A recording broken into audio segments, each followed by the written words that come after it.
يلا نحط روش في عينينا. يس، هنحط روش في عينينا، مش بهزر. الشيد الموف دي من انستازيا، والشيد البراون دي زي ما انتم شايفين من مايت سينما. متخيلين ان الرسمه دي معموله كلها بروج بس بدون اي شادو؟ متخيلين ان الرسمه دي كلها معموله بلابستيك بس بدون اي شادو؟ اول حاجه همشط حواجبي كده بالشكل ده. استخدمت صوب شيجلا، ماي فيفورت صوب على فكره. اوكي، زي ما انتم شايفين انا المره دي مش هامله الفراغات وبس، لا ده انا بعرض شويه كمان من حاجبي لان هو بيخف في الشتاء. يعني مش عارفه، يعني ربنا كرمني في شعري وبعد كده هتخف حواجبي، مش عارفه بصراحه.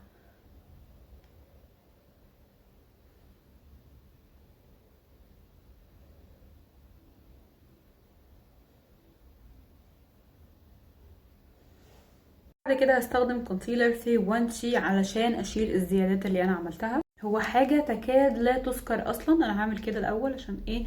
انا مش هعمل في العين كلها، انا بس عايزه اظبط الرسمه بتاعه الحاجب. انضف تحتيها بالشكل ده. مش هضطر ان انا اعمل في العين كله لان انا اوريدي هحط ليبستيك على طول، فمش محتاجه ان انا انور لبيز او حاجه من ده زي ما انتوا شايفين.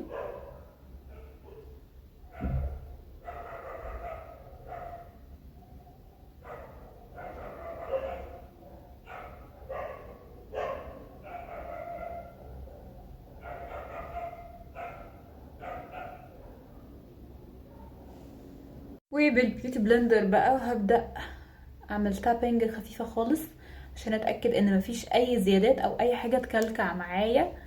ف اتس اوكي. اول شيد هستخدم النود من مايت سينما.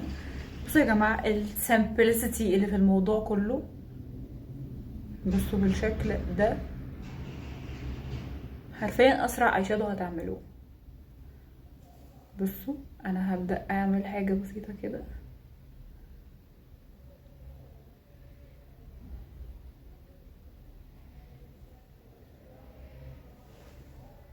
هجيب فرشة فلافي بالشكل ده كده وهبدأ ادمج بقى اللون. بصوا حاجة خفيفة خالص.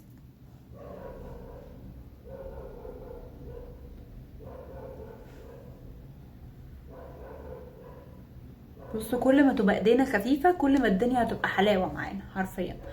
بصوا، بس احنا مش بنطبخ يعني باودر او حاجة كريمي فايه، وبعدين اللبستيك دي بتنشف اهو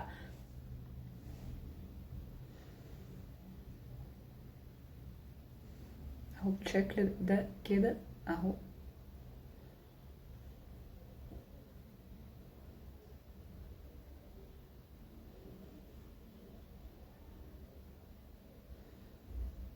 احلى حاجة في الموضوع ده ان مفيش فول اوت هتقع تحت العين، ف never mind.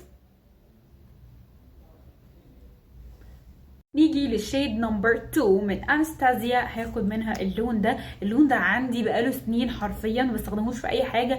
انقرضت الروجات دي في الاستخدام ان انا احطه كليبستيك، فاخيرا جات له الفرصه ان انا هستخدمه وعرفت هستخدمه في ايه. فاوكي بصوا كده، حاجه خفيفه خالص. هو تقيل جدا يا جماعه، يعني قلت لكم عندي بقاله سنين فهو تقريبا نشف ولا ايه مش عارف، فاللي هو ايه مش متعاون معايا فقشطه عادي مش مشكله. مش عايزاه يطلع لي كل اللي عنده مرة واحدة يعني.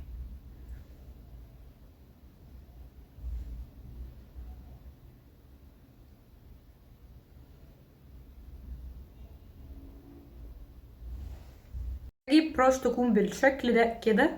هي ضغط شوية، هي مش فلافي وهي بلاند بس يعني كده. يا رب تكونوا فهمتوني. وهبدأ اثبت اللبستيك ده. حلوة قوي، عايزة الحقها قبل ما تلزق. الحمد لله.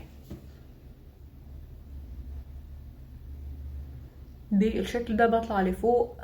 اتاكد الاول ان انا ثبت اللون عشان ما يطلعش بكميه كتير على فوق، عشان بعد كده اقدر اموهه بالشكل ده. هجيب ماي فيفورت جليتر من دارت وهبدا احط منه بالطريقه دي. بصوا جبت ظهر البروش كده عشان تكون كونتراست اكتر هنا كده. بصوا الجزء ده، وبموهه برضو كده بالشكل ده.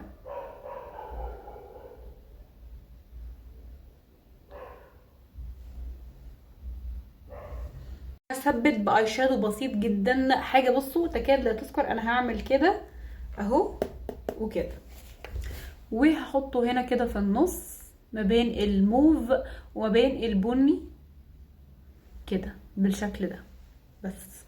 اوكي هلزق الرموش وارجع لكم تاني على طول. بعد ما لزقت الرموش هرسم عيني بالايلاينر.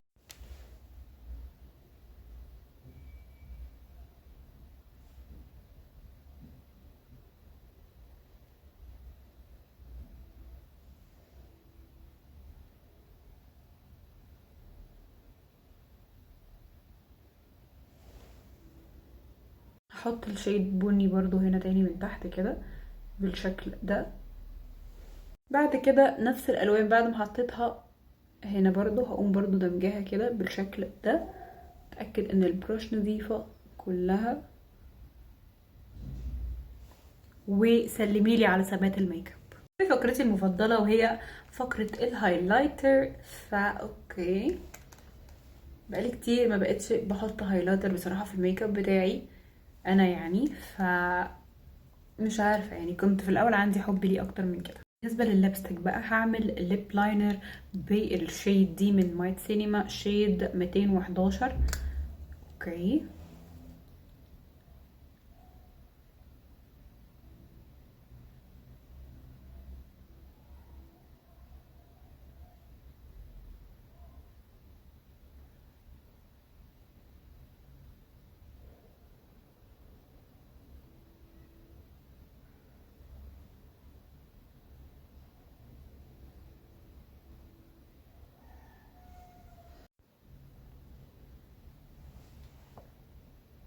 and this is my final look.